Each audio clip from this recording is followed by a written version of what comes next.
ပိုင်းခုနှစ်အဖိုးတန်ဆုံးပေးဆက်ခြင်းအရေးဆုံးမကြီးရဲ့စကားကြောင့်ဖိုးလာပြည့်ရင်ပတ်ထဲမှာတုံလို့သွားမှာတယ်အဖိုးတန်ဆုံးရာဆိုတာဘာကိုပြောတာလဲဆိုတာကိုသူသိချင်နေမိတယ်မင်းမရှိတဲ့အဲ့ဒီမှန်မလူကိုငါ့ကိုပေးရမယ်လို့ဆုံးမကြီးကသူ့ရဲ့လက်သေးရှည်ကြီးတွေနဲ့ညွန့်ပြပြီးပြောလိုက်ပါတယ်ဒီမှန်ဘလူကမင်းရဲ့မျက်လုံးတွေထပ်ပိုမြင်နိုင်တယ်အမှန်တရားကိုဖော်ထုတ်နိုင်တယ်ဒါကိုငါ့ကိုပေးရင်မင်းကိုအလင်းရင်နာပေးကံမယ်မဟုတ်ရင်တော့မင်းရောမင်းရဲ့ဇီးကွက်သူငယ်ချင်းမှာဒီမျောစင်ပေါ်ကနေဘယ်တော့မှဆင်းခွင့်ရမှာမဟုတ်ဘူးဖိုလာဖေးဟာသူ့လက်ထဲကမှန်မလူဟန်းလေးကိုငုံကြည့်လိုက်ပါတယ်ဒီမှန်မလူကြောင့်သာသူဒီနေရာအထိရောက်လာနိုင်တာပါ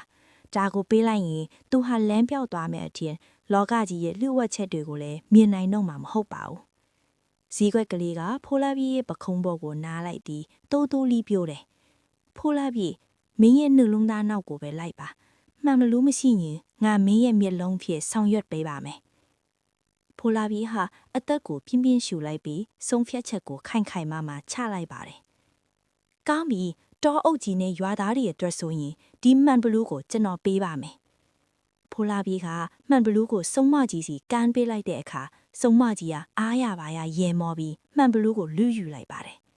အဲ့ဒီနောက်မှာတော့ဂတိအတိုင်းဖိုလာပြေကိုအလင်းရင်ကြီးရှိရစီလမ်းဖယ်ပေးလိုက်တယ်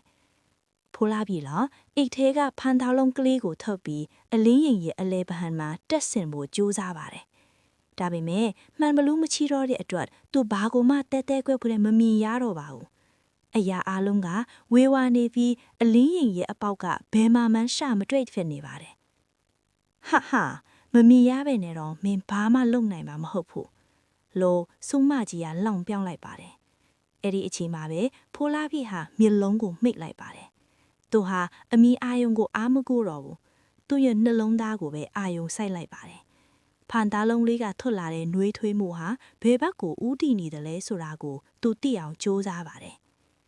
ခဏကြာမှာတော့ဖူလာပြေရဲ့လက်တွေဟာအလိုလိုတိတယ်လို့မျိုးအပေါက်တစ်ခုစီကိုရောက်သွားပြီးဖန်သားလုံးလေးကိုအตาရထည့်လိုက်ပါတယ်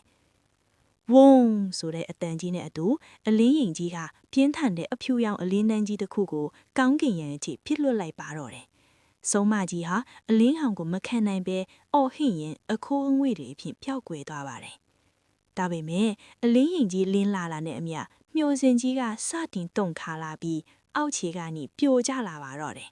။နောက်အပိုင်းမှာဘာချစ်မလဲ။မျောစင်ကြီးပြိုကျနေတဲ့ကြားထဲမှာဖိုးလာပြည့်နဲ့ဇီးကွက်ကလေးလွတ်အောင်ပြေးနိုင်မလား။မှန်ဘလူးမရှိတော့တဲ့ဖိုးလာပြီဟာတောအုပ်ထေကနေဘလူးပြန်ထွက်มาလဲနောက်ပိုင်းကိုဆက်လက်အားပေးကြပါအောင်နော်